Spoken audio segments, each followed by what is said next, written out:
Дубоко десничарење.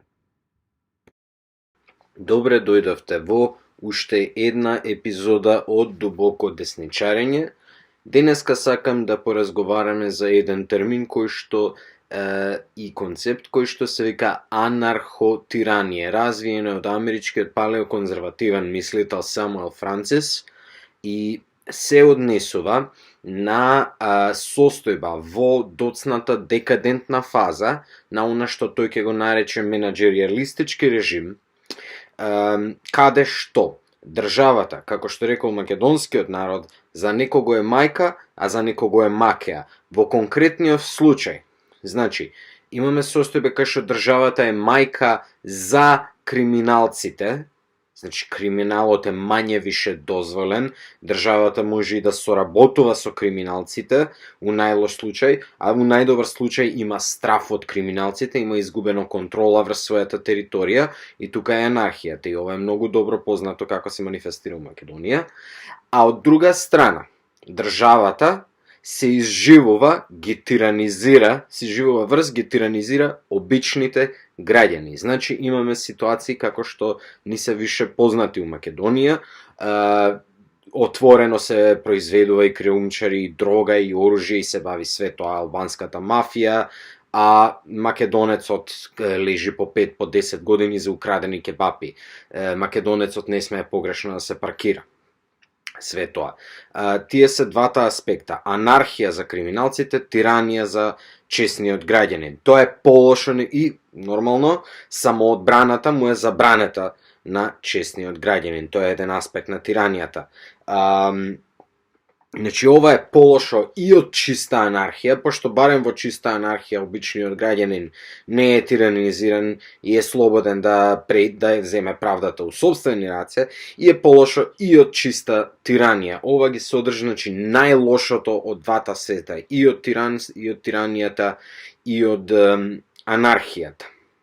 Сега, како што реков, ова е карактеристика на декадентни режими во при крајот на својот животен век, режими кои што немаат целосна контрола врз својата територија и поради тоа се присилени да ја делат контролата со криминалци и со други слични ентитети. Значи, дали се работи овде за организирани криминални банди, дали за мафии, дали за терористички организации, дали за така наречени држави во држави какви што гледаме во земите од поранишниот комунистички блок. Значи, во моментов на Македонија, во моментов, почнувајќи од можда 90-ти години уште, во Македонија постоеше состојба на анархотиранија, каде што обичниот човек е спутаван и понижуван, и тиранизиран, и рекетиран, и плячкан, а криминалците од најразличните мафии, дали домашна, дали Дедомраз од Конјари, дали албанската мафија, дали турската, понатаму, олигарсите, кои што се мафија само за себе, припадниците на поранешните и сегашните служби, кои што се држава во држава стил на криминалци и нормално терористите од УЧК, од ОНА, од ДУИ.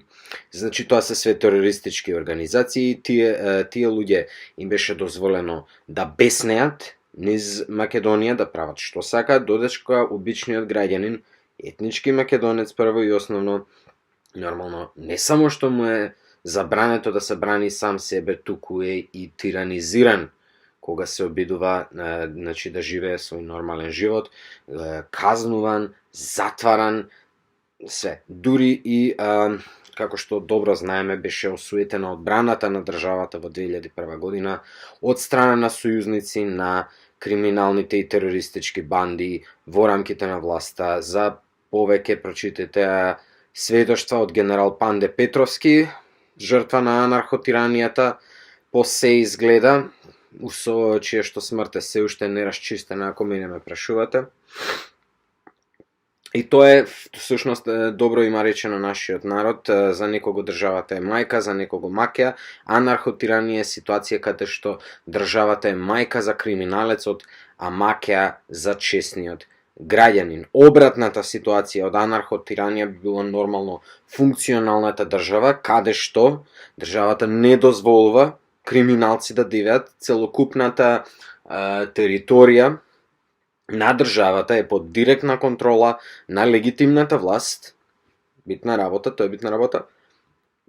А бидејќи нема криминалци, бидејќи целокупната територија е под контрола на легитимната власт, нема потреба ни од тиранија. Државата у тој случај нема интерес никого да тиранизира, бидејќи све си тече нормално, на граѓаните им се загарантирани нивните права, нема потреба да бидат тиранизирани, нема потреба да бидат вознемирувани, сите си гледаат курат свој, си работат, плаќаат даноци, тоа е малце ќе игра Мирко ако не плаќаш даноци, ќе игра Мирко и ако го прекршиш на друг начин законот, али нема губење на контрола на ниеден дел од територијата од страна на државата.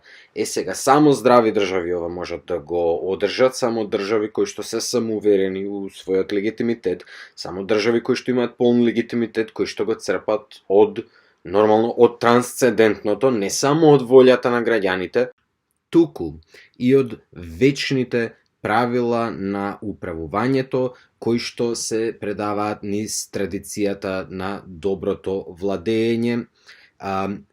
Нормално тука се подразбира хиерархиската и корпоратистичката поставеност на општеството. Под корпоратистичка не мислам владење на корпорации или корпоратизам у економска смисла, мислиме значи замислување на општеството како едно тело, како една целина, значи функционалната единка не е индивидуата, туку групата, туку колективитетот, која што е хиерархиски построена, која што окупира извесен географски локус, со него е нераскинливо сврзана, со Севишниот е нераскинливо сврзана, значи кралот владее во согласност со Божјата волја, локалните грофови и барони владеат согласно со Божјата волја, дури и збориме ковачот ковас во согласност Божја волја, столарот делка, дрводелецот делка во согласност на Божја волја, земјоделецот ора, дури и чистачот што ја мете улицата чисти у согласност со Божја волја. Така изгледале средновековните држави,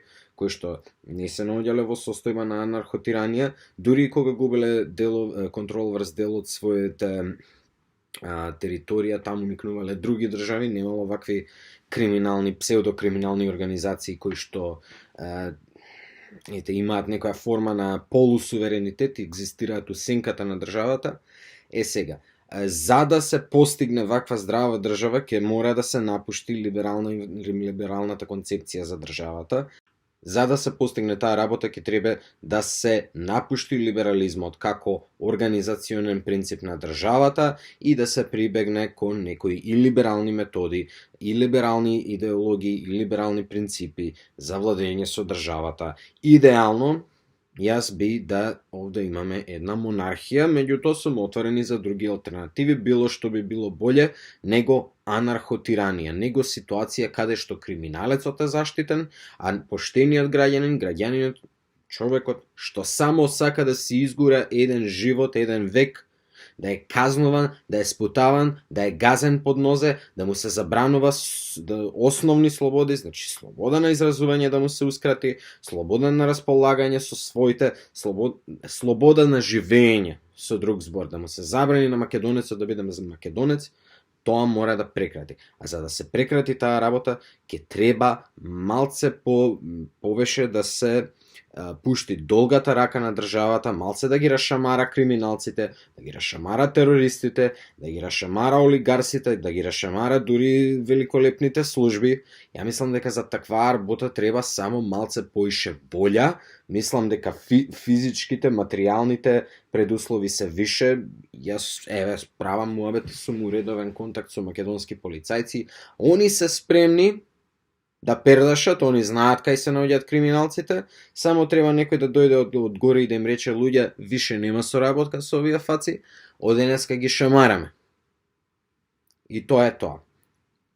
Ќе ни треба нормално и реформа на правосудниот систем, ќе ни треба и нова методологија на селектирање судии и обвинители. Јас сум рекол, првин треба малце да се направи чистка за таа работа. Може не треба да го запазваме толку легалитетот, туку поише да ги цениме кај обвинителите и судиите и полицијата, мудата, Значи, некој што ќе има муда да се супростави на такви мафијашки и олигарски и терористички босови, какви што имаме ние тука у Македонија, за да се фрлат и Сашо Мијалков, и Али Ахмети, и уште кој беа таму, Кочо Андјушев, Орце Камчев, сите олигарси, сите терористи, сите мафијашишта, за да се фрлат тие зад решетки, треба да се стават како на раководни позиции во правосудството и во полиција големи мудоња, а за стручњаци има стручни луѓе.